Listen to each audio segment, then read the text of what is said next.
허물의 사함을 받고 자신의 죄가 가려진 자는 복이 있도다. 마음에 간사함이 없고 여호와께 정죄를 당하지 아니한 자는 복이 있도다. 하나님의 말씀입니다. 하나님께 감사합니다. 네, 주보에는 11절까지의 말씀이 이제 구절이 기록되어 있는데 오늘 말씀은 2절까지만 보도록 하겠습니다.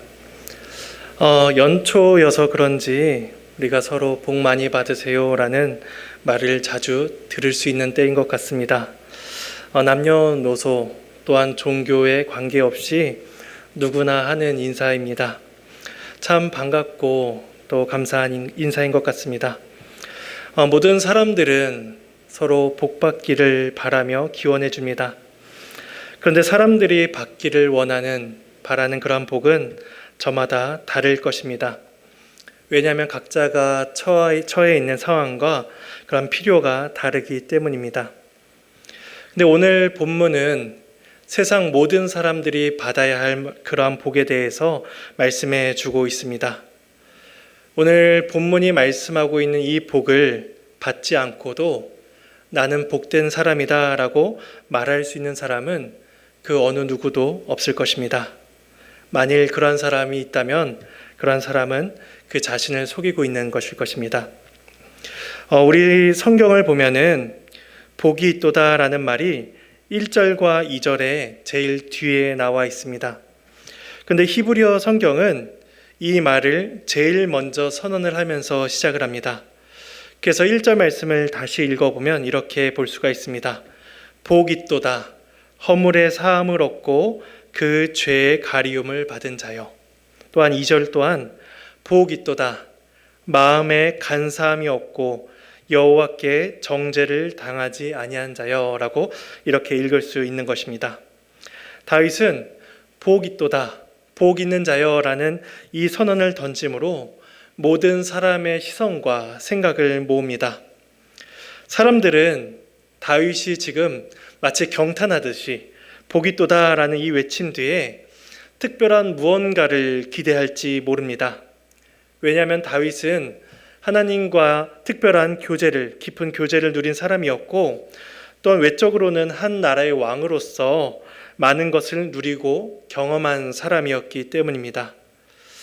만일 오늘날 어떤 교회에서 다윗과 같은 사람을 모셔서 간증을 한다면 광고 현수막에는 이러한 글귀를 넣을 수가 있을 것입니다.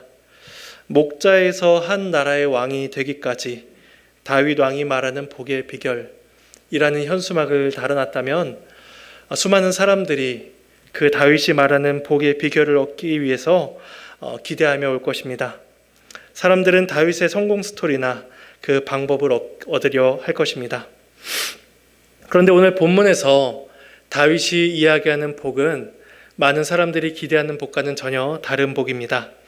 그것은 바로 죄 용서를 받은 자의 행복에 대해서 이야기하고 있습니다.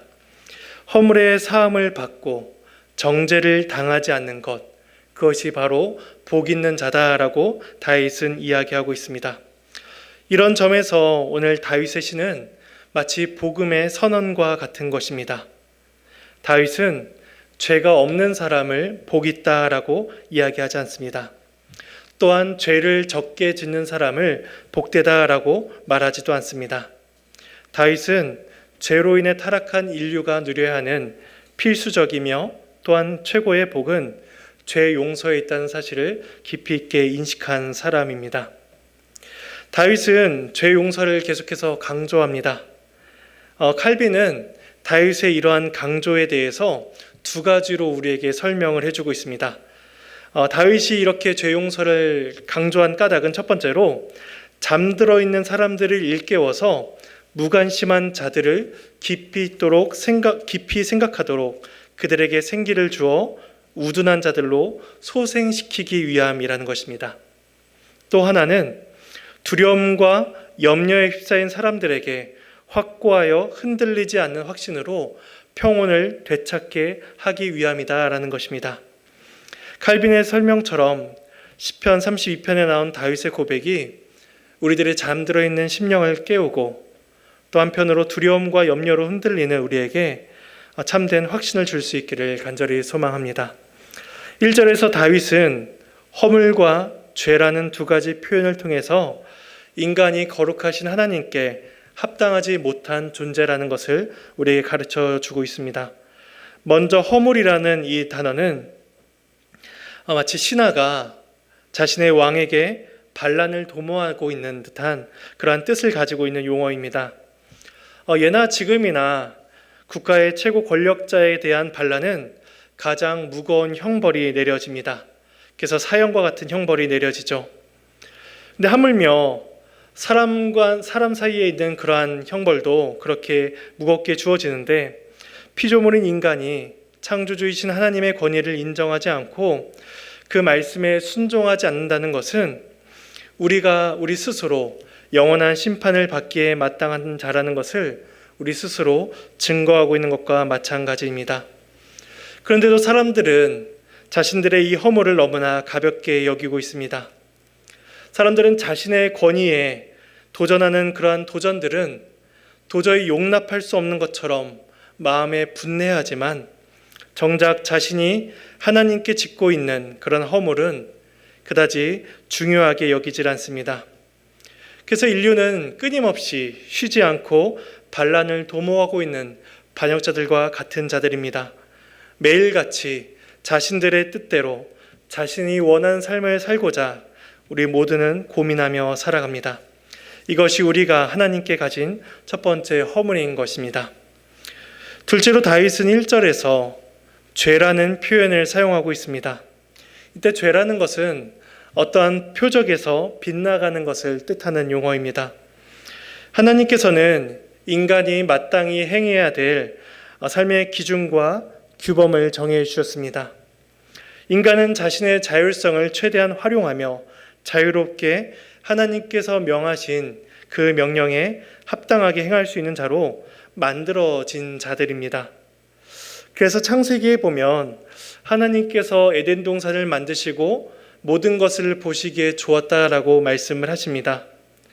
그리고 하나님께서 하나님의 형상으로 만드신 아담에게 한 가지 공적 책무를 맡기시는데 그것이 바로 동물들의 이름을 지어주는 일이었습니다. 그래서 창세기 2장 19절에 보면 이렇게 말씀합니다.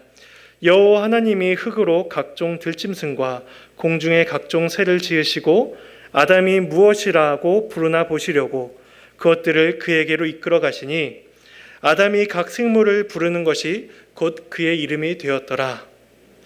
이때 다윗이 생물의 이름을 지어준다는 것은 하나님께서 그 생물을 지으신 그 어떠한 본질을 바르게 깨닫고 있다는 것을 의미합니다. 또한 하나님께서 주인이신 그 세상을 올바로 다스리도록 명하신 청지기의 의무를 담당하는 것이었습니다. 아담이 하나님의 뜻에 얼마나 합당하게 행동했는지 성경은 말씀하기를 아담이 각 생물의 이름을 지어주었고 그것이 곧 생물의 이름이 되었다라고 말씀합니다. 이 말씀을 다르게 표현하자면 하나님께서는 아담이 지은 이름이 보기 좋다라고 인정을 해주신 것입니다. 그러니까 우리는 이 아담의 상태가 얼마나 복된 상태였는지 그리고 하나님의 뜻에 얼마나 합당하게 살았는지를 우리는 짐작을 해볼 수가 있습니다. 아담은 하나님의 뜻에 꼭 맞는 사람이었습니다. 그의 행위는 하나님이 정하신 기준에서 결코 벗어나지 않았습니다. 그런데 아담이 범죄한 이후로 아담의 모든 인류는 하나님이 정하신 그 범주에 다다를 수가 없게 되었습니다. 사람의 죄악은 세상에 가득해졌고 그의 마음에 생각하는 모든 계획이 악하게 된 그런 상태에 처하게 된 것입니다. 사도 바울은 에베소서 2장 1절에서 이렇게 말씀합니다. 그는 허물과 죄로 죽었던 너희를 살리셨도다. 이렇게 말씀을 하는데 허물과 죄로 죽었던 자들이다라고 우리에게 알려주고 있습니다. 허물과 죄로 죽을 것 같은 그러한 위협에 처한 자가 아니라 우리는 이미 영원한 죽음에 처한 자들입니다. 그래서 우리는 허물이 있는 자들이고 죄로 인해서 하나님의 뜻에 합당치 못하게 살아가는 자들입니다. 이런 인류를 가리켜서 어느 누구도 복된 자다라고 말할 수 있는 사람은 아무도 없는 것입니다. 자신의 죄가 가려지지 않았는데도 만족을 누릴 수 있는 사람은 아무도 없습니다. 그런데 우리의 죄는 이런 우리들의 양심을 마비시킵니다. 그래서 하나님 없이도 충분히 행복할 수 있고 자신이 지은 죄를 얼마든지 가리울 수 있다라고 그렇게 생각합니다. 오늘 시편을 기록한 다윗 또한 그러한 위험에 빠졌던 적이 있었습니다. 우리가 잘 알듯이 다윗은 밧세바와 동침하는 죄를 범했습니다. 이 내용이 사무엘하 11장에 나타나 있죠. 다윗의 양심은 죄로 인해서 어두워졌고 하나님께서 요구하시는 명령들을 거부하게 만들었습니다. 그리고 다윗은 그 죄에 깊이 있게 빠져버렸죠. 그 이후 다윗은 자신의 죄를 숨기기 위해 이제 노력하기 시작합니다. 다윗은 자신이 가진 지위와 지혜를 총동원해서 죄의 흔적들을 지우고자 노력했습니다. 하나님 마음에 합할 자일 것만 같았던 그 다윗이 죄된 본성에 휩쓸리자 얼마나 악해지고 얼마나 교활해지며 비열해졌는지를 우리는 사무엘을 통해서 발견하게 됩니다. 그는 자신의 죄를 가리우기 위해서 전장에 있던 우리아를 불러 술을 마셔 술 취하게 만듭니다. 그리고 우리아로 하여금 그의 아내인 밧세바와 동침을 하게 하려 합니다. 다윗이 이러한 계획을 짠 것은 나중에 태어날 아기가 우리아의 자식인 것처럼 속이기 위함이었습니다. 하지만 우리아는 집으로 가지 않고 병사들과 함께 잠을 잡니다. 다윗은 자신의 뜻대로 일이 풀리지 않자 우리아를 전쟁터에서 죽도록 계획합니다. 우리아의 죽음은 전쟁에서 어쩔 수 없이 죽게 된 죽음이 아니라 다윗이 계획한 살인이었습니다.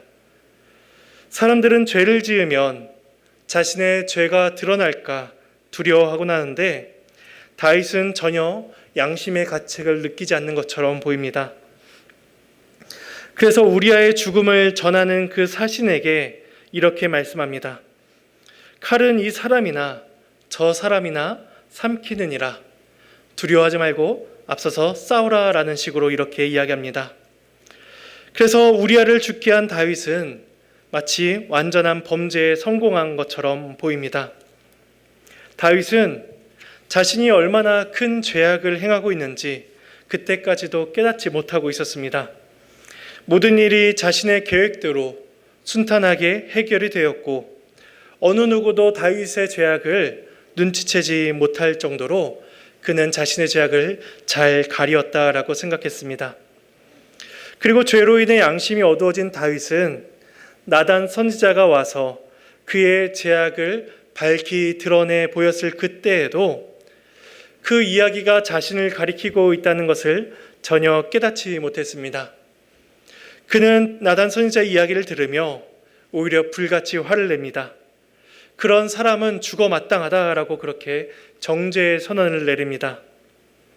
나단이 당신이 바로 그 사람입니다라고 그렇게 말하기 직전까지도 다윗은 그 사람이 자신이라는 것을 깨닫지 못하고 있었습니다.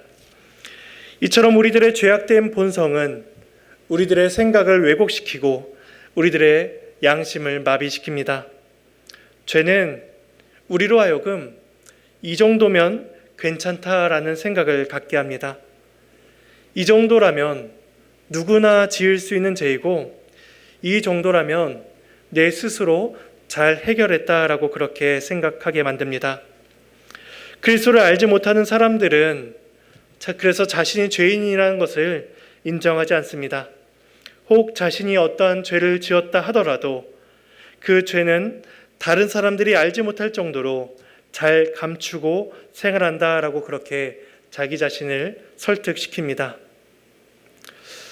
하지만 정말 그럴까요?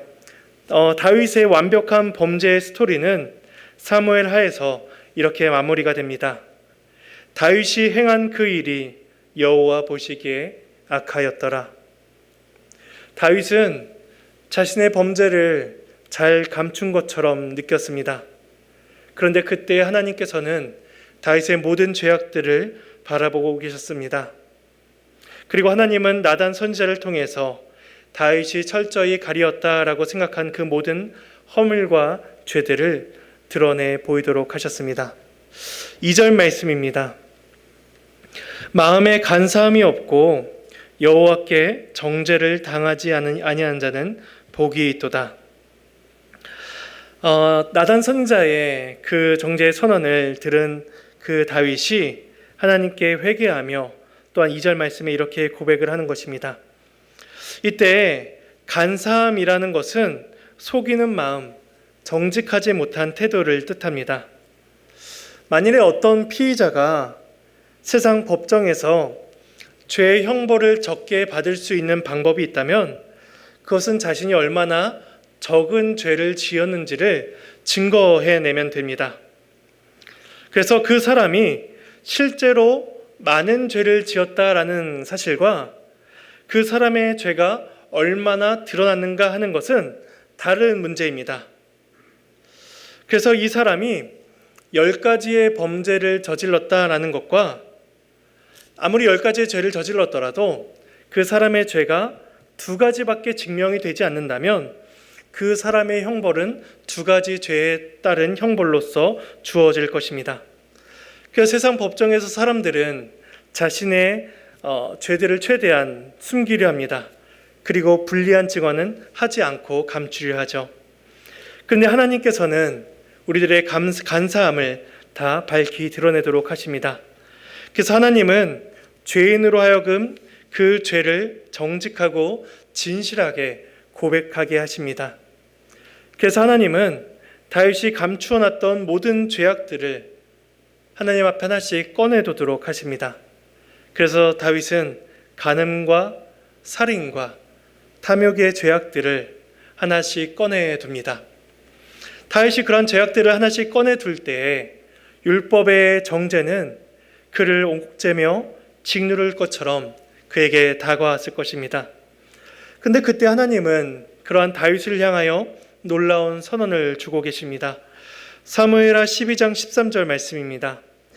다윗이 나단에게 이르되 내가 여호와께 죄를 범하였노라 하매 나단이 다윗에게 말하되 여호와께서도 당신의 죄를 사하셨나니 당신이 죽지 아니하려니와.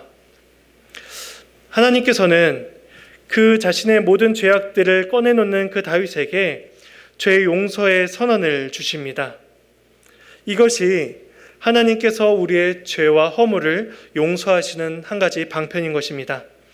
하나님은 우리로 하여금 다윗처럼 숨겨놓았던 죄악된 욕망들을 고백하게 하십니다.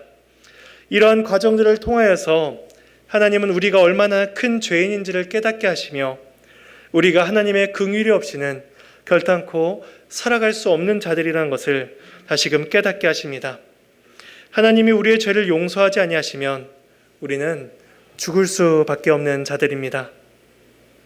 다윗은 이제 하나님의 긍휼을 신뢰했고 용서의 확신을 가지고 주 앞에 고백하며 나아갑니다. 다윗은 그러한 자신의 확신을 3가지 표현을 통해서 분명히 하고 있습니다. 첫 번째로 1절에서 사함을 받았다라고 이야기합니다. 사함을 받았다라는 것은 하나님께서 분명히 제거해 주셨다, 그것을 가져가 버리셨다라는 것을 뜻합니다. 그래서 이 말 속에는 하나님께서 인간의 죄와 허물을 다 없애주신다는 그러한 속죄의 의미를 담고 있습니다. 하나님은 다윗 안에 그리고 우리 안에 있는 모든 죄와 허물을 제거하시기 위해서 그 아들을 우리 가운데 보내주셨습니다. 다윗은 하나님께서 그 다윗의 후손으로 주실 그 메시아를 통해서 주실 그 죄 용서의 그런 확신을 그는 고백하고 있는 것입니다. 둘째로 1절을 다시 보면 그 자신의 죄가 가려졌다라고 이야기합니다. 다윗이 자신의 죄악을 숨기려 했을 때에 하나님은 나단 선지자를 통해서 그 죄가 다시 드러나게 하셨습니다. 하지만 반대로 다윗이 숨겨졌던 다윗의 자신의 모든 고백들을, 죄들을 고백하며 하나님의 긍휼을 구할 때에 하나님은 도리어 그 죄를 가려주시겠다라고 약속해 주십니다. 다윗은 이 감격을 시편 103편에서 이렇게 고백합니다. 동이 서에서 먼 것 같이 우리의 죄가를 우리에게서 멀리 옮기셨도다라고 고백합니다. 하나님은 그 죄악이 더 이상 다윗의 눈앞에서 보이지 않도록 멀리 가려주셨습니다. 어떠한 죄악도 다윗에게 죄책감이나 정죄의 두려움을 주지 않도록 하나님께서는 그렇게 멀리 보내신 것입니다. 세 번째로 2절에 보면 정죄를 당하지 아니한다라고 말씀하고 있습니다. 이때 당하다라는 말은 계산하다, 간주하다라는 뜻이 담겨 있습니다. 우리에 대한 정죄의 고소들을 하나님께서 다 계산하지 아니하시겠다라는 것입니다. 마치 어떠한 청구서에 그러한 목록이 쭉 나와 있는데 그 계산서의 마지막에는 그 모든 내용들이 다 청산되었다라고 기록되어 있는 것처럼 하나님께서는 그 모든 죄악들을 다 그렇게 없는 것처럼 정산해 주셨다라고 그렇게 말씀해 주고 있는 것입니다. 다윗은 이러한 세 가지 표현을 통해서 하나님의 절대적이며 확실한 용서를 강조하고 있는 것입니다. 우리는 여기서 세 번째 의미에 대해서 조금 더 생각을 해보도록 하겠습니다. 우리 잠시 로마서 4장으로 가보겠습니다.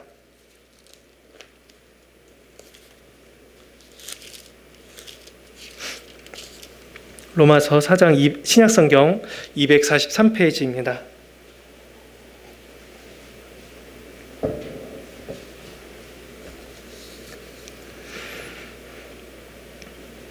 (4장) 2절에서 5절까지의 말씀을 함께 읽어보겠습니다. 만일 아브라함이 행위로서 의롭다 하심을 받았으면 자랑할 것이 있으려니와 하나님 앞에서는 없느니라. 성경이 무엇을 말하느냐? 아브라함이 하나님을 믿음에 그것이 그에게 의로 여겨진 바 되었느니라. 일하는 자에게는 그 삭시 은혜로 여겨지지 아니하고 보수로 여겨지거니와 일을 아니할지라도 경건하지 아니한 자를 의롭다 하시는 이를 믿는 자에게는 그의 믿음을 의로 여기시나니. 먼저 로마서에서는 창세기 15장 6절의 이야기를 가져옵니다. 아브라함이 의롭다 여김을 받은 사건을 한번 생각해 보라는 것입니다. 만약 그가 어떤 율법의 행위나 어떠한 공로로서 자신의 의로움을 쟁취한 것이라면 그에게는 자랑할 것이 있었을 것입니다. 왜냐하면 일하는 자에게 삭시 마땅히 받아야 할 보수인 것처럼 그는 요구할 수가 있었던 것입니다. 하지만 아브라함은 하나님 앞에서 내세울 공로가 전혀 없었습니다. 만일에 그가 어떠한 공로나 어떠한 삭스를 요구하려 했다면 오히려 성경의 증언처럼 죄의 삭스는 사망이요라는 이 말씀처럼 하나님께서는 사망이라는 보수로서 그에게 보답해 주셨을 것입니다. 하나님은 아브라함의 행위와 관계없이 그에게 믿음이라는 것을 주셨고 그 믿음을 보시며 그를 의롭다고 여겨주십니다. 우리가 이어서 6절과 8절 말씀을 읽어보도록 하겠습니다. 6절 말씀입니다. 일한 것이 없이 하나님께 의로 여기심을 받는 사람의 복에 대하여 다윗이 말한 바 불법이 사함을 받고 죄가 가리어짐을 받는 사람들은 복이 있고 주께서 그 죄를 인정하지 아니하실 사람은 복이 있도다 함과 같으니라. 이제 이 로마서는 먼저 아브라함이 받은 복에 대해서 이야기하고 이어서 그 복을 다윗이 고백한 오늘 시편 32편의 고백과 연결해서 우리에게 말씀해 주고 있습니다. 율법의 기준으로 볼 때에 다윗은 아브라함과 같이 일한 것이 없는 자였습니다. 그럼에도 하나님께서는 그를 의로운 자로 여겨주십니다. 그것은 모든 죄악을 용서하시는 하나님의 놀라운 긍휼이 이미 그에게 주어졌기 때문입니다. 이것이 오늘 다윗이 노래하는 복이며 또한 이 땅을 살아가는 모든 사람들이 바라보아야 할 진정한 복인 것입니다. 지금 우리는 모두 이 복을 받은 자들입니다. 우리는 다윗처럼 그리고 다윗 이상으로 많은 죄악들을 지으며 살아가는 자들이지만 하나님은 오늘 이 말씀을 통해서 우리를 다시금 복음의 약속 앞에 굳건히 서도록 도우십니다. 이 복음 앞에서 용서받지 못할 죄는 없습니다. 이 복음 앞에서 모든 자들은 하나님께서 주시는 하늘의 은혜를 맛보며 그 긍휼하심을 맛보게 되는 것입니다. 그 긍휼하심을 믿고 나아가는 모든 자들은 죄 용서의 기쁨과 확신을 얻게 될 것입니다. 다윗이 고백한 이 고백이 우리의 고백이 되어서 우둔하고 완고한 우리들의 심령이 깨어지기를 바라며 또한 때로는 우리들의 연약한 죄로 인하여서 나타나는 그 불안과 염려 속에서 다시금 하나님의 은혜의 회복을 바라며 살아가기를 소망합니다. 우리 함께 찬송하시겠습니다.